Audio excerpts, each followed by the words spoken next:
Hello guys, welcome to our channel Engineer Being. Today I'm going to cover the most important questions for AKTU of Module 3 and this is the part 1. मैंने Module 1 और Module 2 के भी questions cover किए हैं 2 parts में. So guys do watch those videos. उसमें मैंने AKTU के previous year questions भी cover किए हैं. So आज start करते हैं with the Module 3. Discuss overfitting and underfitting in decision tree learning. तो ओवरफिटिंग एंड अंडरफिटिंग क्या होता है हमने डिसीजन ट्री डिस्कस किया था पार्ट 1 में. So guys do watch that video जिससे आपको पता चले कि डिसीजन ट्री क्या होता है. तो यहाँ पे हम और फर्दर क्वेश्चंस डिस्कस कर रहे हैं. सो देखते हैं ओवरफिटिंग क्या होता है. ओवरफिटिंग का मतलब ये होता है कि सपोज मैंने अपने मॉडल को ट्रेन किया विद सम डेटा और ट्रेनिंग डेटा पे मॉडल जो है वो बिल्कुल ठीक वर्क कर रहा है, बट जब मैंने टेस्टिंग डेटा दिया उसे मॉडल को, ये रियल वर्ल्ड डेटा दिया, तो वहां पे मेरा मॉडल ठीक से वर्क नहीं कर रहा. So that is what overfitting is. If we depend too much on training data while drawing the decision tree, there is a possibility that the tree will go into overfitting. That is, a particular hypothesis will work good on the training data, but it does not work good on testing or the real world data. So such tree is called as overfitting. Underfitting की बात करें, underfitting means कि हमने training data ही अच्छे से enough नहीं दिया है फॉर द मॉडल और इस वजह से उसकी एक्यूरेसी कम हो गई है और सही से वर्क नहीं कर रहा मॉडल. ठीक है. So underfitting occurs when our machine learning model is not able to capture the underlying trendy of the data. In case of underfitting, the model is not able to learn enough from the training data. So here model is not able to learn enough from the training data, that reduces its accuracy and produces unreliable prediction. So that's what overfitting and underfitting in decision tree learning. Next question है, discuss the following issues in decision tree learning. ये question आपका 10 marks में आया हुआ है इन 2021 exam और इसमें कुछ पार्ट्स पूछे गए थे और ऊपर वाला क्वेश्चन भी गाइस 2020 में 2 मार्क्स में पूछा गया. डिफरेंस. ओवरफिटिंग अभी हमने डिस्कस किया कि ओवरफिटिंग क्या होता है कि ट्रेनिंग डेटा पे model is working well but on testing data model is not working well. तो उसके लिए हम कुछ अदर एल्गोरिथम्स का यूज करते हैं जिससे ओवरफिटिंग प्रॉब्लम ना आए. सेकंड देखते हैं हैंडलिंग कॉन्टिन्यूअस वैल्यूड डेटा क्या होता है. और एक चीज और कि ओवरफिटिंग को हम 2 टेक्निक से हैंडल कर सकते हैं. First is reduced error pruning and second is post rule pruning method. So ये दोनों मेथड्स होते हैं to tackle overfitting of the data. Second is handling continuous valued attribute. That means कि जो हमारा डिसीजन ट्री होता है, डिसीजन ट्री में क्या होता है कि बहुत सारे जैसे एट्रीब्यूट्स हैं. डिसीजन ट्री बनता कैसे है, suppose this is the root node. ठीक है, फिर मैंने फर्दर उसको डिवाइड कर दिया. So these are my attributes. So ये एट्रीब्यूट्स के कुछ डिस्क्रीट वैल्यूज होता है, डिस्क्रीट नंबर ऑफ पॉसिबिलिटीज होती हैं वैल्यूज की फॉर दीज एट्रीब्यूट्स. लेकिन अगर हमारे पास कोई ऐसा एट्रीब्यूट है जिसकी कॉन्टिन्यूअस वैल्यूज आ रही हैं, तो वहां पे हम डायरेक्टली डिसीजन ट्री को अप्लाई नहीं कर सकते. वहां पे हमें कुछ मैथमेटिक्स लगानी पड़ेगी, कुछ एल्गोरिथम्स यूज करनी पड़ेंगी जिससे कि हम उन एट्रीब्यूट्स को डिस्क्रीट वैल्यूज में कन्वर्ट कर पाए. ठीक है, इंस्टेड ऑफ कॉन्टिन्यूअस. उसके बाद हम डिसीजन ट्री लगा सकते हैं. So that is also the issue with decision tree, that we need to handle the continuous valued attributes. Third is handling missing attribute values. Suppose there are many attributes in your decision tree and कुछ की values जो है missing है, तो वो आपको वो values भी फाइंड आउट करनी पड़ेगी to apply properly decision tree. If you have some missing attributes, we need to fill those particular missing attribute with proper values, then only we can use this learning. Let us say that a particular attribute is not having a value, we need to find some value or fill it with a proper value. Okay, अगर कोई ऐसा attribute है जिसकी value हमारे पास नहीं है तो हमें उसको fill करना पड़ेगा to apply decision tree. Fourth is handling attributes with different costs. So what does it mean? That होता क्या है कि डिसीजन ट्री एल्गोरिथम में हर एक एट्रीब्यूट की इक्वल इंपॉर्टेंस मानी जाती है. ठीक है, इक्वल वेटेज होती है. बट अगर कुछ एट्रीब्यूट्स ऐसे हैं जिनका इंपॉर्टेंस ज्यादा है, जिनकी वेटेज ज्यादा है, तो वहां पे हम डिसीजन ट्री एल्गोरिथम्स लर्निंग्स को नहीं लगा सकते, क्योंकि डिसीजन ट्री एल्गोरिथम में ये माना जाता है कि हर एक एट्रीब्यूट की इक्वल इंपॉर्टेंस है. ठीक है, तो इस चीज को हैंडल करने के लिए भी हमें कैलकुलेशंस लगानी पड़ती हैं. We need to apply some sort of calculations to overcome this. तो ये 4 चीजें पूछी गई थी गाइस 10 मार्क्स में in decision tree. So decision tree is a important topic. Do watch its basic in first video as well. Third question guys, ये 2020 में numerical आया था, 10 मार्क्स में आया था ऑन KNN एल्गोरिथम. ठीक है, इसमें आपको डेटा सेट गिवन था, ये डेटा सेट, और इसमें आपको प्रिडिक्ट करनी थी क्लास किसकी, इस एग्जाम्पल की. ये आपको एग्जाम्पल गिवन है जिसकी क्लास आपको प्रिडिक्ट करनी है, और ये डेटा सेट आपको ऑलरेडी गिवन है. ठीक है, और इस डेटा सेट की क्लास प्रिडिक्ट करनी है. देखते हैं कैसे करते हैं KNN एल्गोरिथम का क्वेश्चन सॉल्व. हमारे पास जो डेटा सेट गिवन है that is A1 is 3, A2 is 7 and K की वैल्यू हमें बोला गया है 3 एज्यूम करनी है. तो इसका यूज आता है सबसे एंड में. सबसे पहले हम इन दोनों वैल्यूज को यूज करेंगे और सारे डेटा सेट्स कितने हमारे पास 1 2 3 4 5 6, वी हैव 6 डेटा सेट्स, और इन सभी से हम डिस्टेंस कैलकुलेट करेंगे, यूक्लिडियन डिस्टेंस, जिसका फॉर्मूला हम सबने पढ़ा है that is x minus a का square plus y minus b का square and it is an under root. Distance का फॉर्मूला वी ऑल नो. ठीक है, दो पॉइंट्स के बीच का डिस्टेंस कैसे निकलता है, x माइनस ए का whole square plus y minus b का whole square and it is an under root. ठीक है, ये 2 पॉइंट्स के बीच का डिस्टेंस निकालने के लिए फॉर्मूला. अब हमारे पास A1 3 है, A2 7 है, तो फर्स्ट डिस्टेंस कैसे कैलकुलेट करेंगे, 3 माइनस 7 का स्क्वायर एंड 7 माइनस 7 का स्क्वायर. 3 एंड 7 से डिस्टेंस कैलकुलेट करेंगे किसकी, 7 7 से. ठीक है, कैसे, 3 7 की डिस्टेंस हम 7 7 से कैलकुलेट करेंगे. ठीक है, फिर हम 3 7 की डिस्टेंस 7 4 यानी कि सेकेंड डेटा से कैलकुलेट करेंगे. फिर 3 7 की डिस्टेंस भी कैलकुलेट विद 3 4, 3 7 की वैल्यू 1 4, 3 7 की value we will calculate from 5 3 and the last set is 6 3. Okay, तो देखते हैं क्या डिस्टेंस आता है. तो first distance comes out to be 4, मैंने कैलकुलेट किया, this is the distance 1. Second distance I have calculated over here that is 3 minus 7 to the whole square, 7 minus 4 to the whole square, and we will get this distance. Then distance 3 4, similarly मैंने इन सब में distance calculate कर लिया.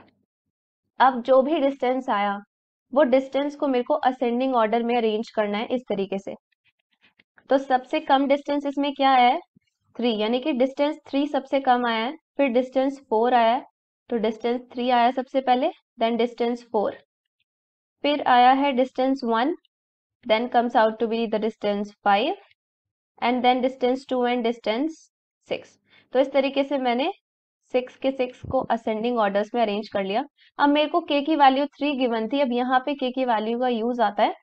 मैं first 3 data sets को consider करूंगी, कौन कौन से, D3 D4 एंड D1, यानी कि फोर्थ मेरा ये रहा, थर्ड ये रहा, एंड फर्स्ट डेटा सेट. इसमें आई विल चेक कि क्लास क्या है. तो पहले में है क्लास ट्रू, इसमें है क्लास फॉल्स, और इसमें भी क्लास है ट्रू. तो ट्रू मेरा ज्यादा बार आ रहा है, तो इसलिए जो भी मेरा डेटा सेट गिवन था जिसकी मुझे क्लास आइडेंटिफाई करनी थी उसकी क्लास भी क्या होगी, ट्रू. तो इस तरीके से KNN एल्गोरिथम का क्वेश्चन सॉल्व किया जाता है.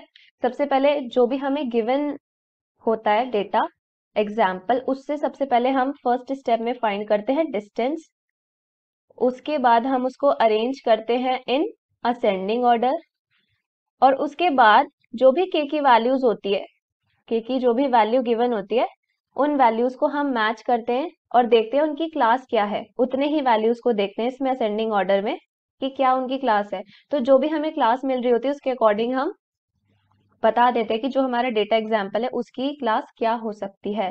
तो KNN इस तरीके से वर्क करती है. एक चीज और कि ये सुपरवाइज लर्निंग पे वर्क करती है, और इसमें हम हमारा क्लासिफिकेशन और रिग्रेशन दोनों चीजें आ जाती है, बट क्लासिफिकेशन पे ज्यादा वर्क करती है, ये उसके लिए ज्यादा प्रेफरेबल है. और करती क्या है कि ये न्यू डेटा सेट और अवेलेबल डेटा सेट में सिमिलैरिटी फाइंड आउट करने की कोशिश करती है और उसके अकॉर्डिंग न्यू डेटा सेट की क्लास प्रिडिक्ट करती है. तो इस तरीके से KNN एल्गोरिथम वर्क करती है. न्यूमेरिकल हमने देख लिया और ये 10 मार्क्स में आया हुआ है. उसके बाद नेक्स्ट क्वेश्चन है, illustrate the operation ID3 training example consider information gain as the attribute measure, और ये क्वेश्चन भी आपसे 10 मार्क्स में पूछा गया है। जो हमारा डिसीजन ट्री होता है उसके लिए कुछ एल्गोरिथम्स होती हैं ये फाइंड आउट करने के लिए कि कौन सा एट्रीब्यूट रूट बनेगा। ठीक है, ट्री जब बनता है तो यहाँ पे एक रूट नोड होता है। ठीक है, उसके बाद वो सब ट्रीज में डिवाइड हो जाता है, फिर यहाँ पे नोड आता है, फिर सब ट्रीज में डिवाइड हो जाता है। तो ये कौन डिसाइड करेगा कि यहाँ पे कौन सा एट्रीब्यूट आएगा? उसके लिए कुछ एल्गोरिथम्स होती हैं हमारी, ID3 हो गई, कार्ट एल्गोरिथम हो गई। तो यहाँ पे ID3 हमें इम्प्लीमेंट करनी है।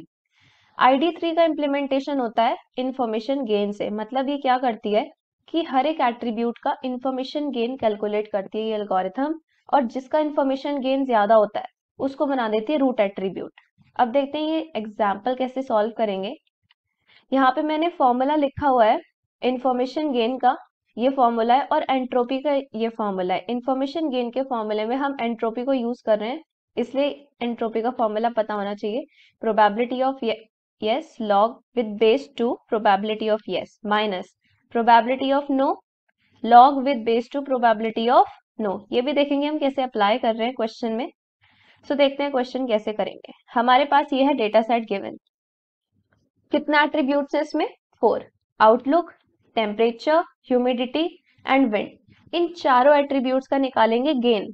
गेन कितना आता है, इंफॉर्मेशन गेन कितना आता है, जिसका हाई आएगा उसको बना देंगे रूट नोड सिंपली।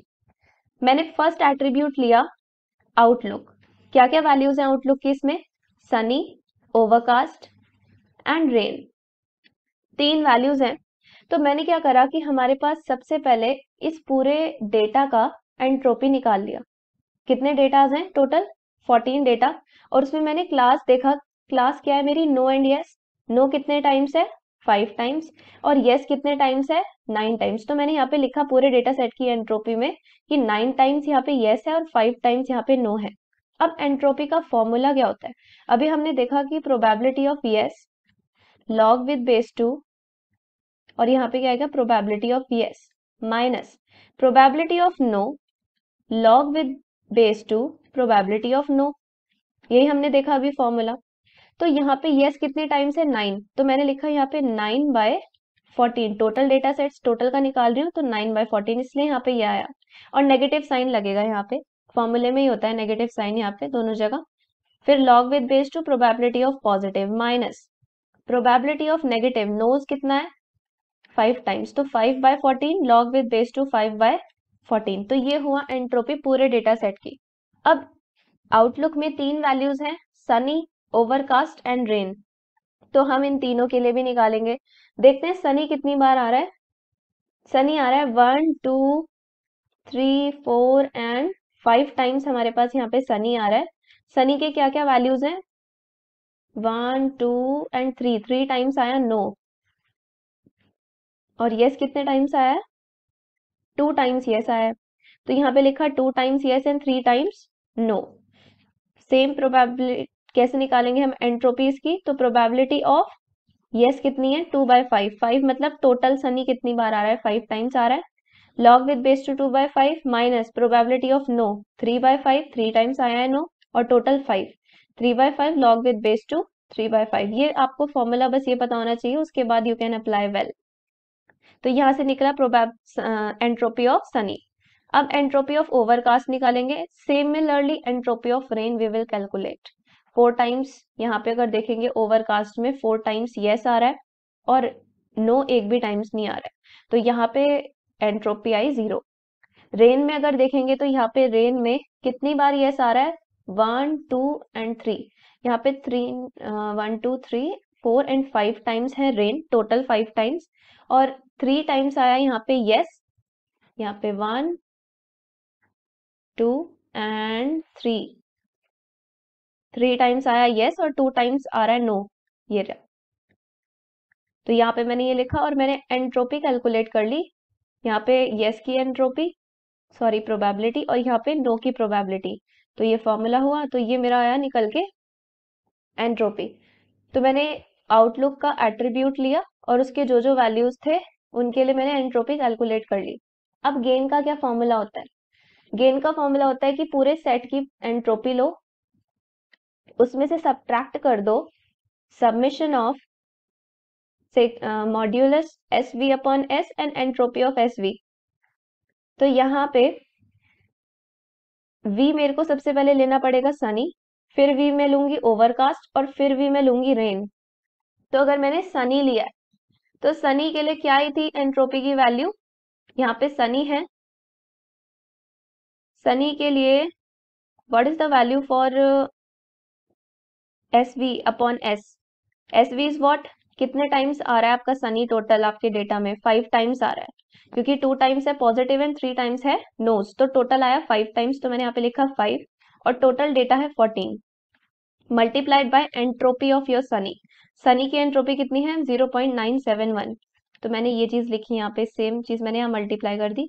उसके बाद मैंने ओवरकास्ट के लिए देखा, ओवरकास्ट कितने टाइम्स आ रहा है आपके आउटलुक वाले एट्रीब्यूट में, 4 टाइम्स आ रहा है, तो मैंने लिखा यहाँ पे 4 टाइम्स और 14 टोटल मेरे डेटा सेट्स।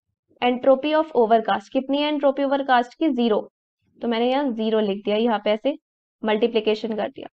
उसके बाद रेन अगर मैं वैल्यू कंसीडर करती हूँ तो रेन के लिए क्या है, कितनी बार आ रहा है रेन, 5 टाइम्स आ रहा है टोटल, तो 5 लिखा यहाँ पे और 14 लिखा। फिर entropy of rain, what is the entropy of rain 0.971, तो वो चीज मैंने वैल्यू इधर सब्सटीट्यूट कर दी। उसके बाद मेरा गेन निकल के आया किसके लिए, आउटलुक एट्रीब्यूट के लिए, दैट इज 0.2464। इस तरीके से निकालते हैं gain for a particular attribute. अब सेकंड एट्रीब्यूट है मेरे पास टेम्परेचर। कौन कौन सी वैल्यूज है इसमें, hot, mild and cool, 3 values हैं इसकी। तीनों ही वैल्यूज के कोरिस्पॉन्डिंग में क्या निकालूंगी, एंट्रोपी। जैसे मैंने यहाँ पे सनी, ओवरकास्ट और रेन के कोरिस्पॉन्डिंग क्या कैलकुलेट किया, एंट्रोपी, तो सिमिलरली मैं टेम्परेचर में भी तीनों एट्रीब्यूट्स के कोरिस्पॉन्डिंग एंट्रोपी कैलकुलेट करूंगी, गेन के फॉर्मूले में सब्सटीट्यूट करूंगी और मुझे मेरा आंसर मिल जाएगा। देखते हैं कैसे करा है हमने। ये रहा टेम्परेचर एट्रीब्यूट, 3 वैल्यूज हैं hot, mild and cool, total entropy same आएगी 0.94, क्योंकि 9 यस है और 5 नोज है, तो मैंने यहाँ पे दोबारा कैलकुलेट करके दिखा रखा है, वही सेम आ रहा है, ऊपर भी 0.94 आया था। उसके बाद हॉट अगर देखें तो हॉट में कितनी बार यस है एंड कितनी बार नो है, टोटल हॉट आ रहा है 1 2 3 एंड 4 टाइम्स आ रहा है, 2 टाइम्स यस है और 2 टाइम्स नो है, तो एंट्रोपी कितनी आएगी 1। कैसे निकाला हमने ये, probability of yes is 2 upon total कितनी बार आ रहा है hot 4 times, with log with base 2 2/4, और यहाँ पे लगता है नेगेटिव साइन, फिर आता है फिर से minus sign. Probability of no कितनी है, फिर से 2/4 लॉग विद बेस 2, तो यहाँ पे ये आ जाएगा 1 इसका आंसर। फिर मैंने माइल्ड कैसे निकाला, माइल्ड कितनी बार आ रहा है 1 2 3 4 5 टाइम्स एंड 6 टाइम्स आ रहा है, जिसमें 4 टाइम्स यस है एंड 2 टाइम्स नो है, तो एंट्रोपी निकल आएगी कैसे, 4/6 लॉग विद बेस 2, 4/6 क्योंकि आया 4 टाइम यस, नो कितनी बार आया 2 टाइम्स एंड टोटल 6 टाइम्स आ रहा है माइल्ड, लॉग विद बेस 2 2/6, तो ऐसे यहाँ पे माइल्ड की एंट्रोपी निकल आई है। कूल कितनी बार आ रहा है 1 2 3 4 times, 3 times yes and 1 time no, यहाँ पे देख रही हूँ मैं यस एंड नो। उसके बाद एंट्रोपी मैंने कैलकुलेट कर ली 3/4 log with base 2 3/4 minus 1/4 log with base 2 1/4, तो मेरे पास ये आ गया एंट्रोपी किसके लिए, कूल के लिए। अब गेन कैसे कैलकुलेट करा था हमने, टोटल एंट्रोपी थी 0.94, वो लिखा। उसके बाद मैंने यहाँ पे एस वी अपॉन एस किसके लिए लगाया, सबसे पहले हॉट के लिए, हॉट कितनी बार आ रहा है 4/14 multiply by its entropy, mild कितनी बार आ रहा है 6, तो 6/14 multiply by its entropy, cool कितनी बार आ रहा है 4 टाइम्स, तो 4/14 मल्टीप्लाई बाई इट्स एंट्रोपी 14, क्यों, क्योंकि total data sets 14 and 4 times cool आया है हमारे पास, तो यहाँ से गेन निकला टेम्परेचर का। दो चीजों का हमने गेन निकाल लिया है, आउटलुक का एंड टेम्परेचर का। तीसरा एट्रीब्यूट आता है ह्यूमिडिटी, ये हम क्यों निकाल रहे हैं सारे एट्रीब्यूट्स का गेन, ये डिसाइड करने के लिए कि कौन सा एट्रीब्यूट रूट नोड बनेगा, जिसका सबसे ज्यादा मैक्सिमम आएगा वही बनेगा रूट नोड। ह्यूमिडिटी में 2 वैल्यूज हैं, that is high and normal. High कितनी बार आ रहा है guys 3 times yes and 4 times no. तो एंट्रोपी निकाल लेंगे हाई की विद दिस एक्सप्रेशन, तो हमें ये मिलेगा। फिर नॉर्मल की एंट्रोपी कैसे निकालेंगे, कितनी बार आ रहा है नॉर्मल, टोटल 7 टाइम्स आ रहा है, 6 time yes and 1 times no, तो एंट्रोपी निकल आई। गेन के फॉर्मूले में सब्स्टिट्यूट करेंगे वैल्यूज, तो total entropy that is 0.94 minus कितनी बार आ रहा है हाई, 7 टाइम्स आ रहा है, और 14 total data sets multiply by it's entropy minus 7 times आया ये normal divide by 14 and multiply by it's entropy, तो हमें ये मिल गया गेन ऑफ ह्यूमिडिटी।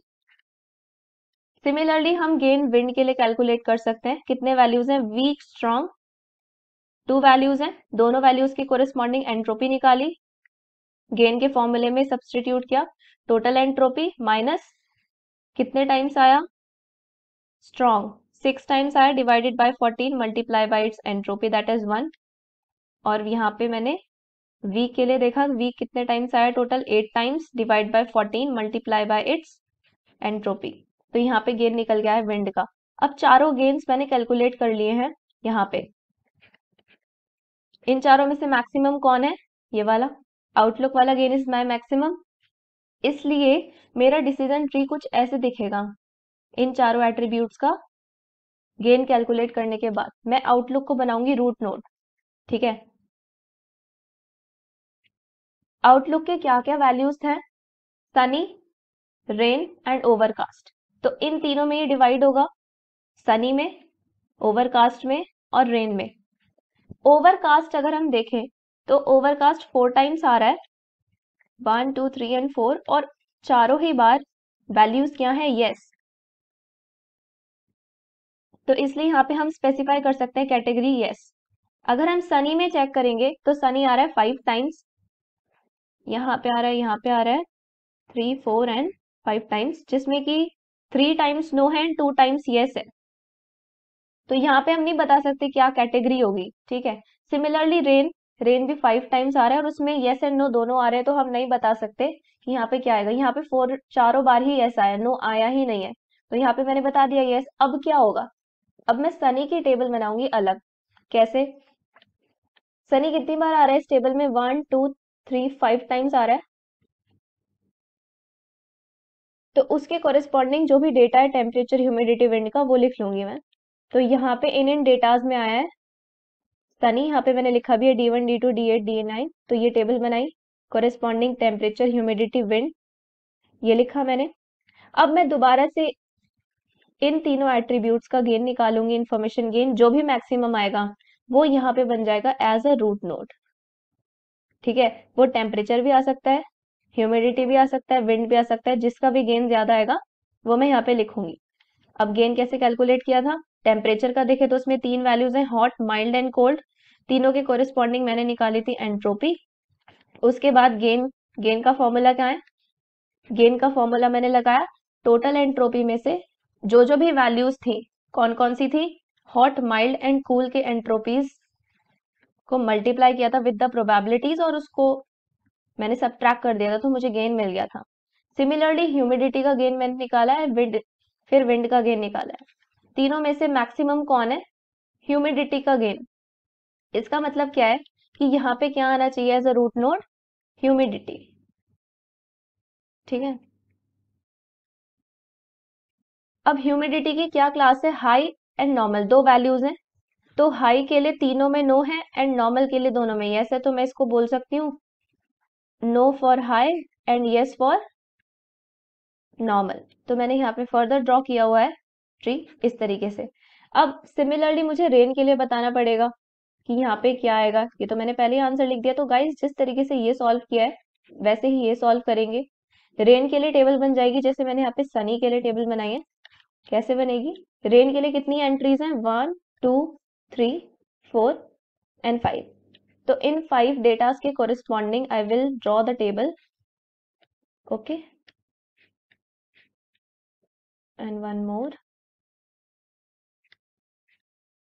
और यहाँ पे मैं टेम्परेचर लिखूंगी, यहाँ पे ह्यूमिडिटी, यहाँ पे विंड, और यहाँ पे क्लास आपका वो प्लेइंग टेनिस यस एंड है या फिर नो है, तो कौन कौन से डेटा सेट्स हैं आपके? D4, D5, D6, D10 and D14। Temperature के वैल्यूज लिखूंगी मैं जो भी हैं, ह्यूमिडिटी के, विंड के। तो यहाँ पे ये किस चीज के कोरिस्पॉन्डिंग है टेबल? रेन के कोरिस्पॉन्डिंग। कितने एट्रीब्यूट्स है? Temperature, humidity and wind. तीनों के corresponding I will calculate my gain. ठीक है, जो भी गेन आएगा, जिसका भी मैक्सिमम गेन आएगा, वो बन जाएगा रूट। तो मुझे पता चलेगा यहाँ पे विंड का गेन जो है दैट इज मैक्सिमम, तो इसलिए मैंने यहाँ पे लिखा हुआ है विंड। ठीक है, और विंड के दो वैल्यूज हैं, कौन कौन से? Weak and strong. तो उसके अकॉर्डिंग आई विल स्पेसिफाई कि यस है या नो है। तो जैसे ये पार्ट सॉल्व किया है, similarly I can solve this part. थोड़ा सा लेंदी था क्वेश्चन, बट इजी है, सिंपल टू सॉल्व है। सो गाइज, ये थे कुछ इंपॉर्टेंट क्वेश्चंस मॉड्यूल 3 के। पार्ट 2 में कुछ और भी इंपॉर्टेंट क्वेश्चंस आएंगे। सो गाइज, अगर आपको वीडियो पसंद आता है, give it a thumbs up, do share it and subscribe to my channel. So guys, that is all about this video. Thank you guys, मिलते हैं नेक्स्ट वीडियो में।